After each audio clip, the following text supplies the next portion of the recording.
Another sign of the coming of Jesus Christ and the end of the age is the social, moral, and ethical breakdown of society. In Matthew 24 and verse 12, Jesus said, "Because lawlessness will abound, the love of many will grow cold." You know, the word lawlessness refers to a total disregard for both man's law and God's law. In other words, towards the end of the age, our world will be characterized by violence, immorality, and every other moral vice. You know, daily we read or we hear of some new terrorist threat, car bombing, some mad suicide bomber. You know, the leading cultural indicators tell us that since 1960, violence has increased around the world at an unbelievable rate. In fact, there's been a 300% increase in violent crime. There's been a 500% increase in urban crime. In fact, in the United States alone, it is said that a woman is raped every 2 minutes.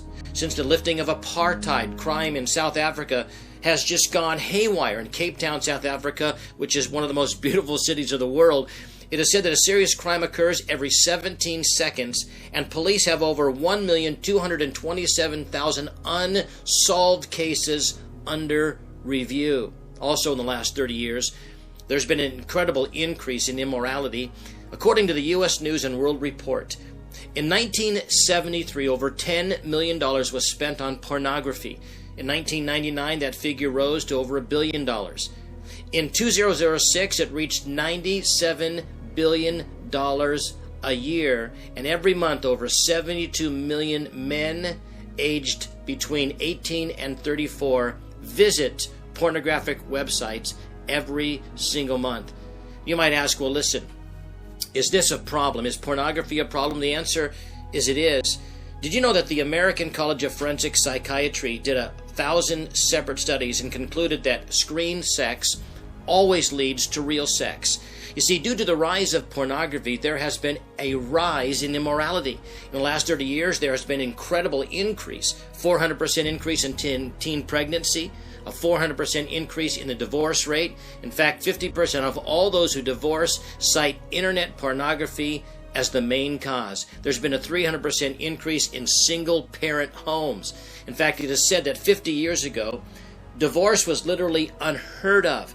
But today, 50% of all marriages will end in divorce. Someone once said that 50 years ago, parents had lots of kids. But nowadays, it seems that kids sadly have lots of parents.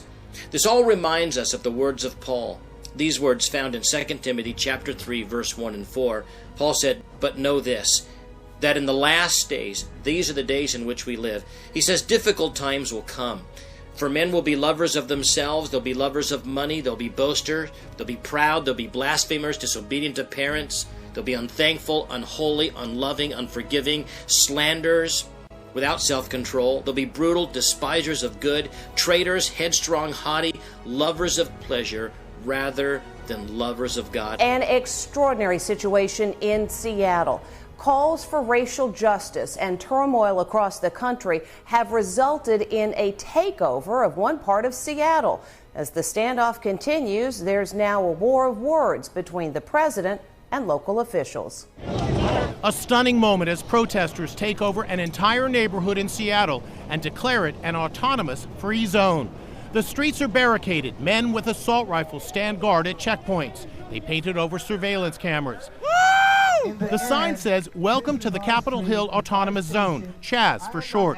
The zone under occupation is a city within a city, 6 blocks in total. At its center, a police precinct that has been taken over after cops abandoned it to avoid a violent confrontation.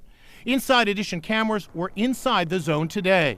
The police precinct is now called the People's Precinct. Look, this sign says you are now leaving the USA. President Trump is demanding the barricades be torn down and the neighborhood taken back.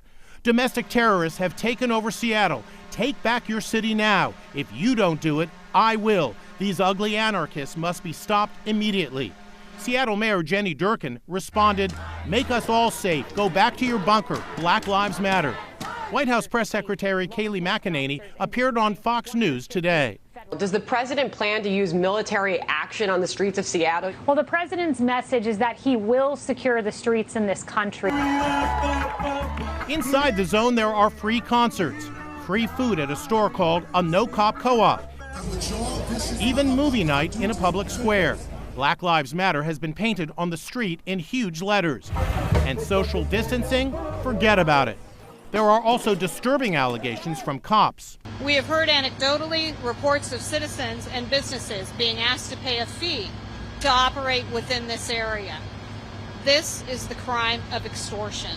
Seattle Police Chief Carmen Best was given access to the precinct to try to resolve the crisis. Can we talk to you? In a video address, she told cops it was a mistake to abandon the precinct. You should know, leaving the precinct was not my decision. You fought for days to protect it. The takeover began after protesters occupied City Hall, demanding the mayor's resignation. Then they marched back to the Capitol Hill district and, with no cops to stop them, set up the barricades. Now there's a tense standoff. I got this on June 13th. Today I weep. I am the Word who became flesh. I weep for those who have turned their back on me. I weep for those who refuse to humble themselves before me. I weep for those who call evil good and good evil. I weep for the wicked generation who do not know me and my ways. I weep for the innocents that have been slaughtered. I weep for those who will be killed for my name's sake. It is written, it must be fulfilled. Just punishment comes upon the wicked swiftly. I love my children. Return to me and live. My time does not wait for man. I have called many, I have chosen a few. Do not be weary and fall asleep. You must be sober-minded and alert. Prepare for fire and brimstone as my judgments continue to fall on the wicked and unrepentant. This is so sad. Soon rivers of blood will flow through the lands. And again, today I weep. This is so sad.